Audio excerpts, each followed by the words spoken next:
thank you everyone so much for attending. It's really super.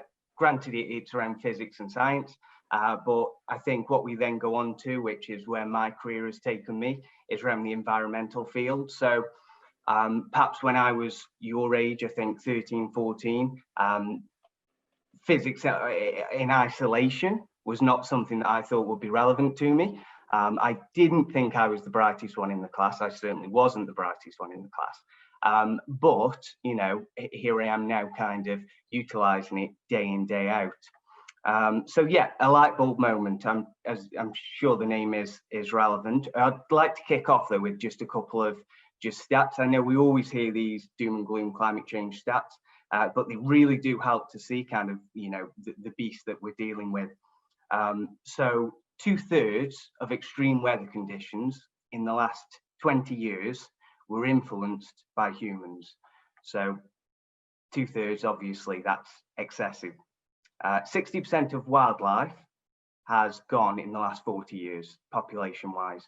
So I'm not sure how old your teachers are, I'm not sure how old Max is, so I won't use him as an example, but if you think in the last 40 years, 6 out of 10 wild animals no longer exist. And the last one, this is something that's relevant to us all. The average garment or piece of clothing is only worn about 7 times before being disposed of. So, you know, and I know, as I'm sure you do, there's items we've got that we've worn less than 7 times.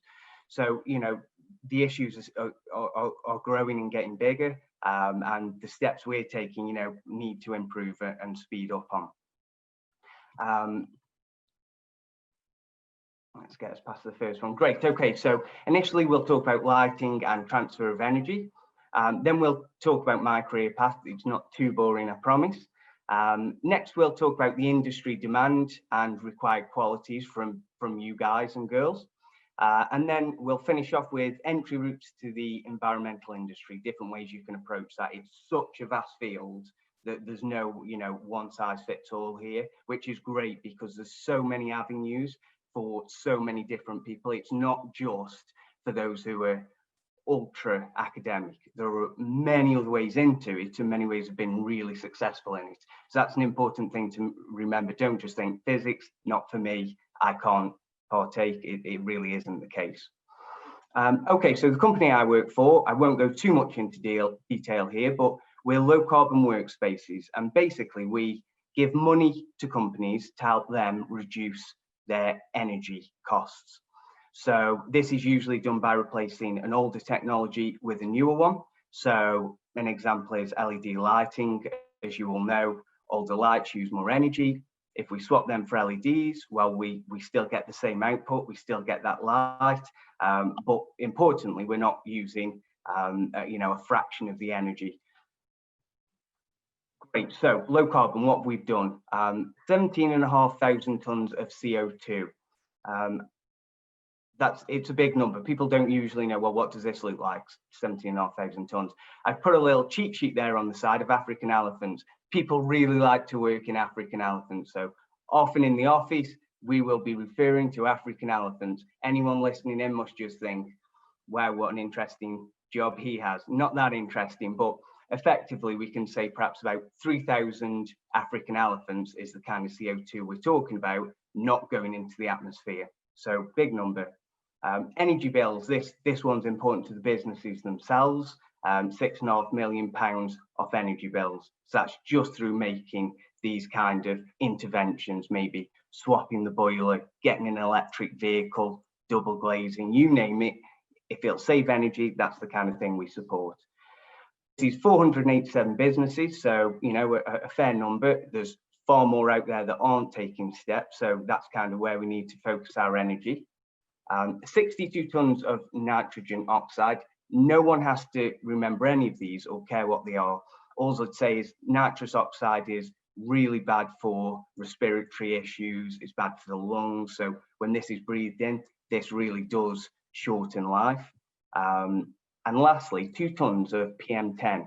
PM10 is particulate matter. So simply put, these are the tiny little specks that release through exhaust pipes.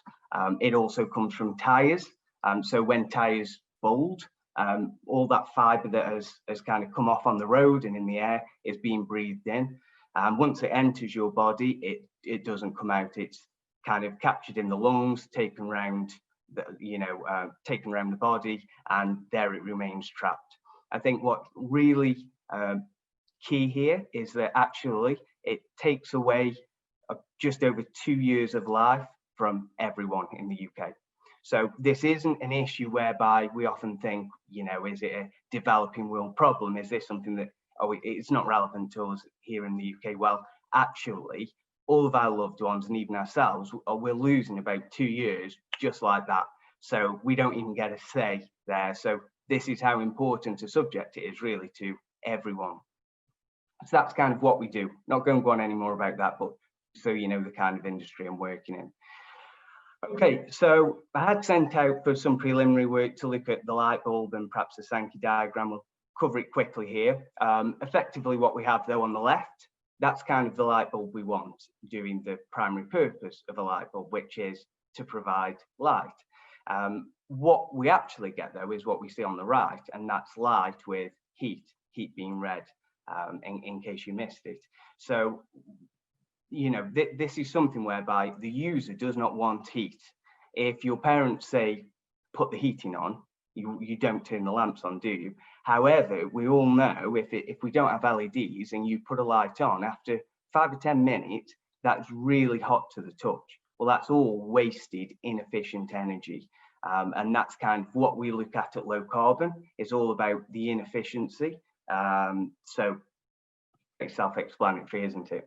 So first Sankey diagram we have is looking at energy output of a standard light. We'll call it a non-LED light. We can see initially you have 30 watts going in. Doesn't matter if you don't know what wattage is. It doesn't really matter to getting the subject across. What we can see though is 20 of them 30 watts, so 2/3 are wasted. They're wasted on something that we don't want and we don't get use out of.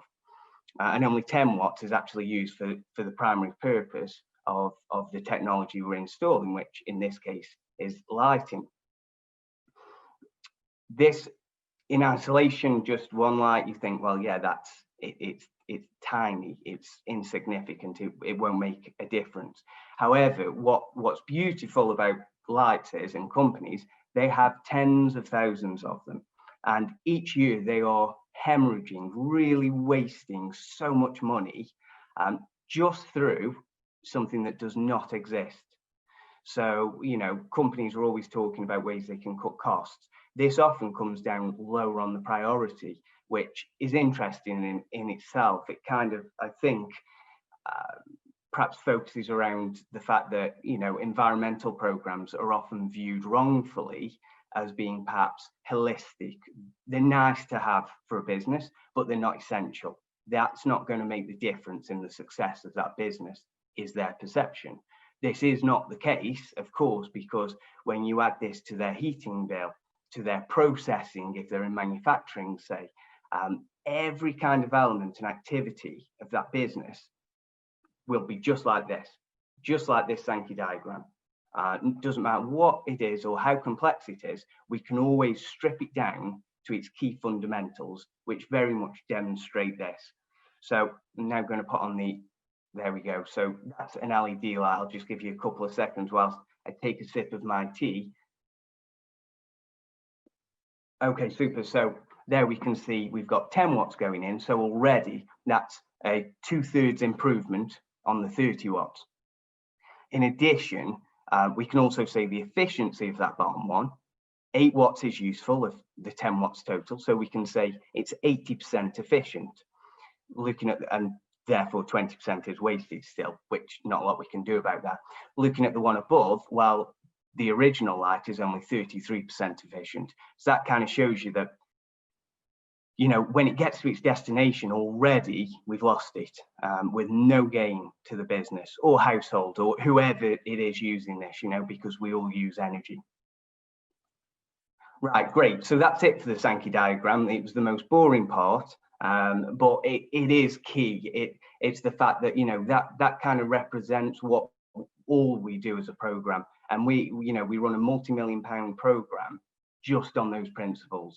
And what's more, it's something that tens of thousands of businesses are yet to do. Many are taking really big leaps.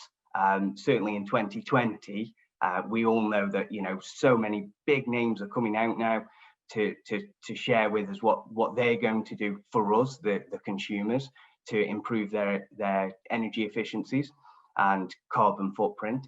But what's important to say is they've still got such a monumental way to go to ensure that we, you know, we survive, which it sounds doom and gloom and quite fatalist, but realistically, that's kind of the prospects, you know, that we face. Right. Okay. So for me, I left school at 16 and I went straight into work as an apprentice. That was an accountancy apprenticeship. I needed the money, you know, through personal circumstances. It wasn't as clear cut as, oh, great, I could go to university at 18, which was fine. It gave me an opportunity to earn whilst learning. I've really wanted to capture this because I know that not everyone has the same circumstances. So I think what's important is it doesn't matter where you jump on the path here, you can still end up kind of at the same destination, which here is speaking with awesome teenagers. So yeah, I think the accountancy firm, and I was fortunate that I managed to get an accountancy apprenticeship qualification. I left that field after getting it and moved into waste management. It was, well, the joke I always say is it was rubbish, but you know, hey, I know you'll all be laughing now, as Marina and Max clearly are. But yeah, what I would say about the apprenticeship, the accountancy apprenticeship, I carried that with me and I still do today, what I learned. So I think one key takeaway there is it doesn't matter if you don't end up in the path you think you're going to, or that path changes, that's okay. It can all, you know, lead to that destination, and you can still utilize things that kind of you've collected along the way. I was 8 years in waste management. Then I went to university as a mature student. I mean, I was 25 and I was far from mature, but that is what they call us. That was in environmental studies and international business. I was fortunate that I got to spend my second year in California to study at San Diego State. So again, this is an opportunity that I didn't have to pay any money. This was all provided by the university. So really important that you take note of the opportunities that are there, you know, really exciting things that I wouldn't have thought I could ever have experienced. So that it's an important one. Then I joined low carbon, promoted to program manager, which was looking, yeah, so that's kind of my path. Just want to quickly share a couple of the opportunities. One was Tongji University in Shanghai. This was all paid for by UNESCO, which is the United Nations program. It was phenomenal, all paid for, provided by Kiel University. They kind of partner up with Shanghai. So I got to spend a month in China completely for free. We got to see things that no one really gets to experience, that the Chinese government let us see. So I have to like painting pandas. So yeah, that's the first thing I'd say. Second thing I got to do in San Diego was work with Citizens Climate Lobby. So this was kind of an environmental lobbying group. And they flew me out to Washington, DC. Nothing special. It was just to be a volunteer. They were a charity, and I kind of contacted them and said, look, I'm over here from the UK. Can I volunteer with you? So that's it. There again, a really important one that I'd say if you're at university and you're interested in the environmental field, you don't have to be in university. You can do it right now. Charity is a really good in, and it's really recognized within the industry that your passion is there. If you're volunteering, if you're giving your time for free, well, obviously, you must have a deep passion that would benefit their business. So any opportunities like that, just jump at them, and in turn, you know, the kind of feedback. I've included a picture there of a lovely lady. She's now my wife that I met in California. Now, I'm not guaranteeing that if you're unable to get in a relationship, obviously when you leave school, you have to go to another continent to find a wife. But I think it's nice again to show, you know, a lot can come from saying yes to these opportunities, putting yourself out there, even if it's perhaps difficult or you think you're not the best person and again the most academic.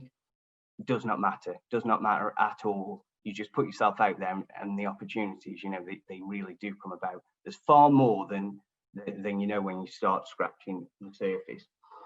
Okay, so in regards to the current and future demand for this industry, the industry is huge, and it's so big, it's hard actually to quantify it, because some things are quite niche and narrow. Well, environmental industry, every single company uses energy, so every company should be aware of this. Many of the larger companies now have teams of people working on this, because they know their future survival is through this. At the end of the day, putting it bluntly, if their consumers die through the environmental repercussions, then their business fails. So in order for them to have that longevity into the future, they've got to be aware of this. 2008 was financial crisis. I put this for a reason, because after that, a lot of governments said, we can't do environmental stuff, we've got to pull back on funding. It was kind of a big thing for them that they couldn't be seen to be wasting money. 2019, we were the first major economy to announce in the UK net zero by 2050. This is phenomenal. It needs to come sooner, but as a first step, this really is brilliant, and it's this kind of thing we've needed since the 60s with flower power. This is what it's all been about. So we're really at an exciting point of it now, and you guys and girls kind of in the next couple of years are going to be there for this real boom in job growth. At the moment, there's 460,000 jobs in 2020. I have one of them. And by 2030, there's going to be an additional 700,000. And I think these are on the light side, because, as I said, there's other industries that you can look at, architecture, design, for instance. They're massive opportunities. If we think of perhaps fashion, I mentioned that stat at the start. This is really a real chunky thing to go at. And you may think, oh, I want to design clothes. Your first thought might not be, I'll be an environmentalist, but actually there'll be a huge customer base there who will be really striving for this stuff. Skills and qualities. I'll let the tree grow. There we go. That's how we like a tree to grow. But you can see a lot of the key themes here. A lot of them kind of, are interchangeable. I think persistence, strong ethics, honesty, and those kinds of things. That's what businesses really need to see. There's wrongfully a misconception that, are these savings legitimate? Will I recognize the benefit from doing this? Well, actually, we need to be very honest about what that is. We can't fluff up the figures. We can't make it sound more grandiose. We've got to be realistic, and share the very real things to get genuine buy-in to environmental schemes. Another one I want to point out is that work ethos, life ethos.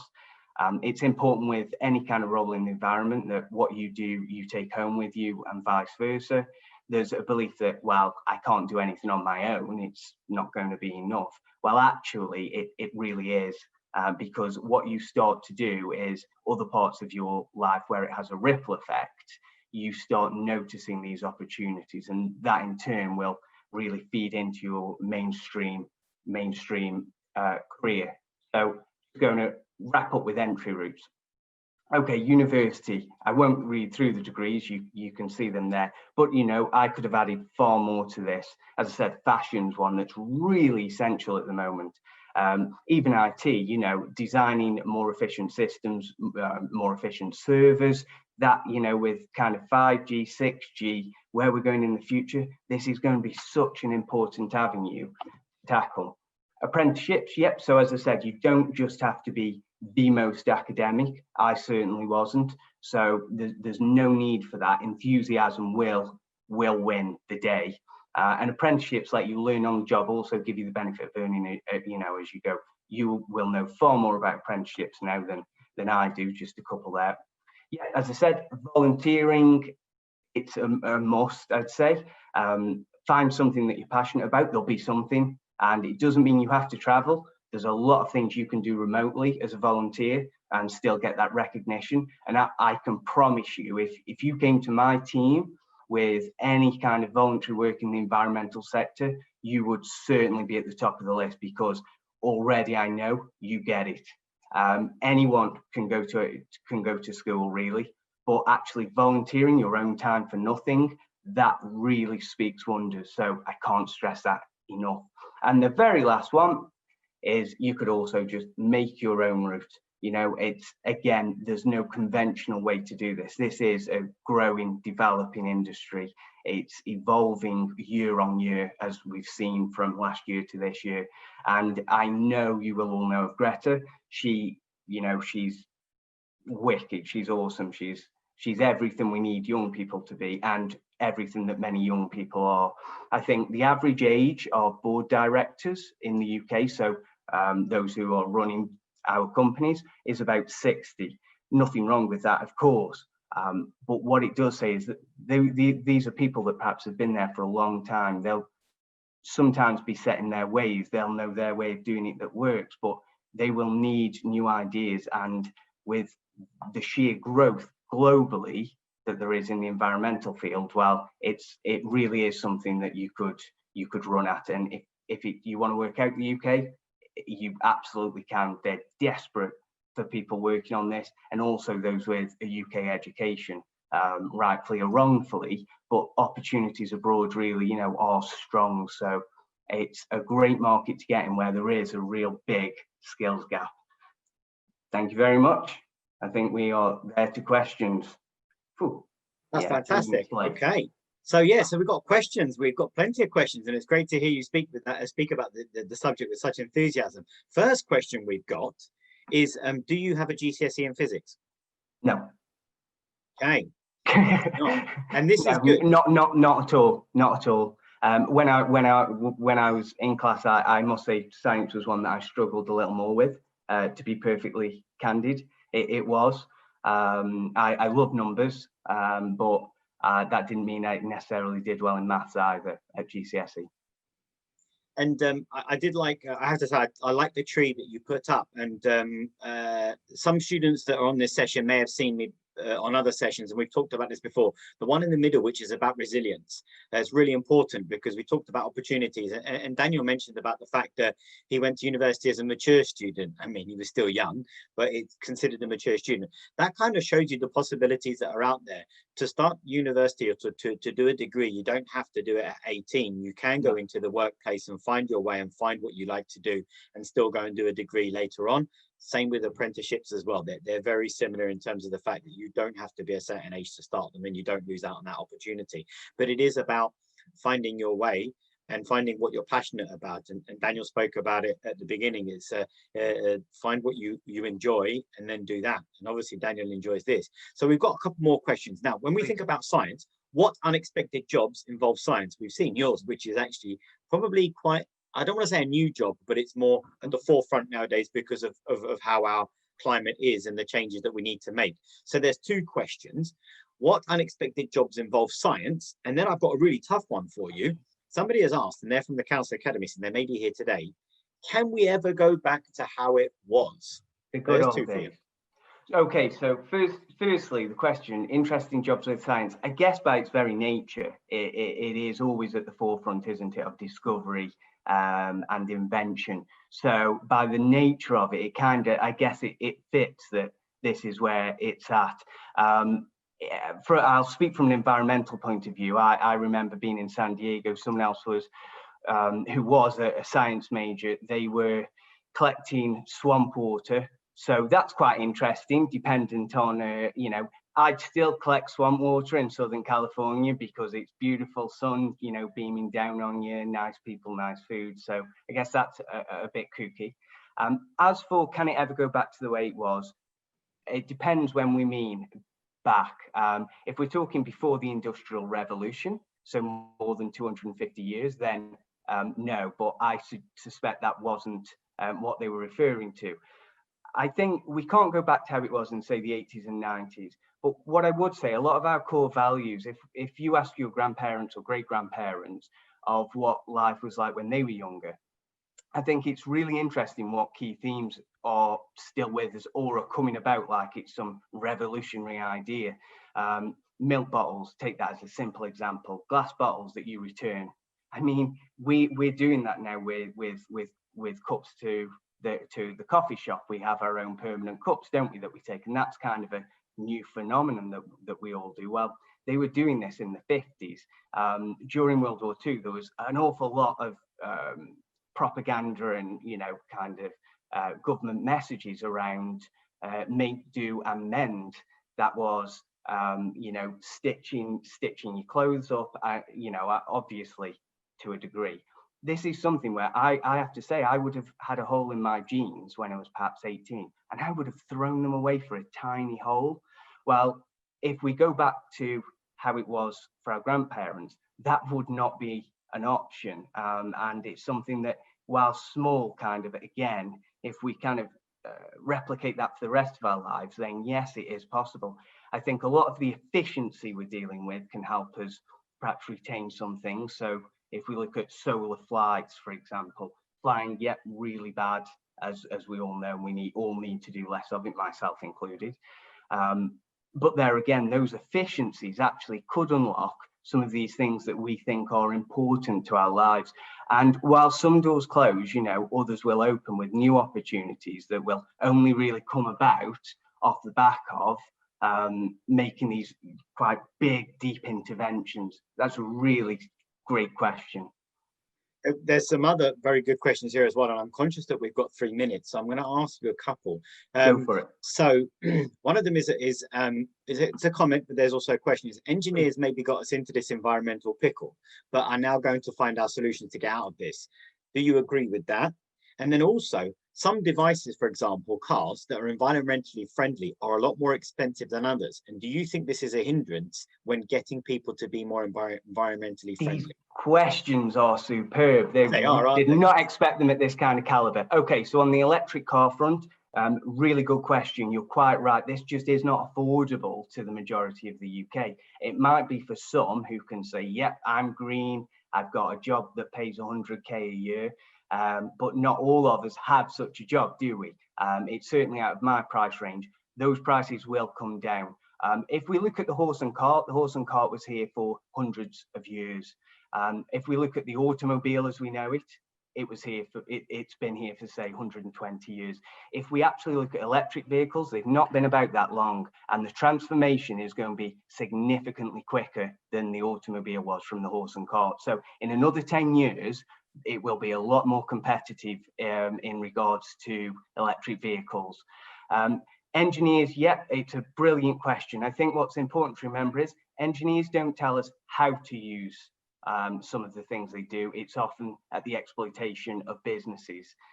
So a lot what engineers do can unlock great opportunities as well as really harmful things. So the point is a really valid one. But I would say perhaps the element of blame would more be on the bigger private companies that made it an uncompetitive market, and then everyone has to follow suit. Otherwise, we all go out of business. But great question. Right. I think we've got 30 seconds left, and I'm going to hit you with one last question. Could a physics degree be directly applied to your role? Oh, absolutely, yes. If anyone has one, I'd say welcome to the team. We could do with someone with one, but we don't have one, and we equally, you know, do as good. I think physics degree is phenomenal though, and there again, there's so many opportunities internationally where you could apply that. Yeah, absolutely. Perfect. That is bang on 2:15. I'm going to have to say thank you to Daniel for coming to present with such enthusiasm as well about such an important topic. And thank you to all of the students that sent questions in. Thank you to those students that asked questions, and thank you for engaging. This is a really important topic, and it's been really interesting. I've definitely learned a lot. So yeah, thank you very much, Daniel, and thank you to all the students. Excellent. We are now going to switch over to the other lesson. So if you're there, we'll see you there. If not, thank you for coming. Thank you very much, Max. Thank you, everyone. Thank you. Bye-bye. Bye-bye.